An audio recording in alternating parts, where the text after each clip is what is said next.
So I picked up the CH270 Digital and it might be one of the best cases that I've built in all year. Now I'm genuinely excited to see what DeepCool have done with this one because it tries to combine two things that I really love on this channel. That's a small footprint and high performance. Speaking about performance, you know how it is with a lot of these smaller cases that force you to compromise, you know, smaller GPUs, minimal airflow, weird layouts, hard cable runs. Well, the CH270 says no to most of that and it supports full-size GPUs up to 388mm in length and even allows those large dual tower CPU coolers, and that means you don't have to compromise, you can pretty much throw any hardware you want in. On top of that, and this is one of the key selling points from DeepCool, it features a built-in digital display right underneath the tempered glass panel. This display shows temps, loads and frequencies, it's super handy to have and it looks great on your desk. In terms of airflow, we've got mesh panels wrapping the top, back and sides with support for up to 6 120mm fans or a full 360mm side mounted radiator. Although it's compact, DeepCool have taken ventilation pretty seriously. Temps are good, and which I'm going to show you in the graphs at the end. The front I/O is pretty solid too, with USB-C Gen 2 up top, dual USB 3.0 and audio mic combo, which is everything to expect from a case in 2025. So yes, the CH270 is compact, but you can fit some serious hardware in this case without any of the downsides of having a smaller case.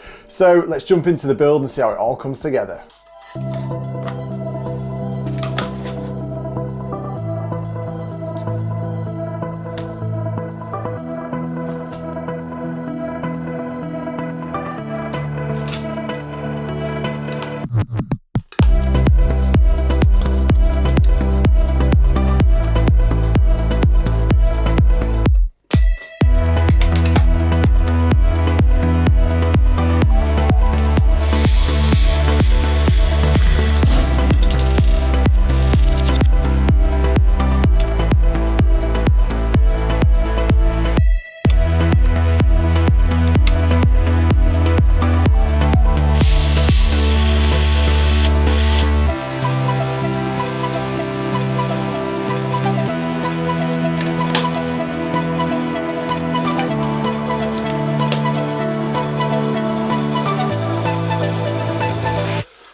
So my final thoughts on the CH270 Digital is that it's that sweet spot between performance, design and having a small footprint. So if you want a high performance tower build that takes a minimal desk space, then this is the case for you. So thanks for watching. Please give this video a thumbs up if you enjoyed it. Please discuss down in the comments what you think about the CH270. If you want to see any other cases on the channel as well, please pop that down in the comments. If you haven't already, please subscribe to the channel. It really helps as we're trying to grow. We've got more content coming up for you. So again, thanks for watching. We'll see you in the next one.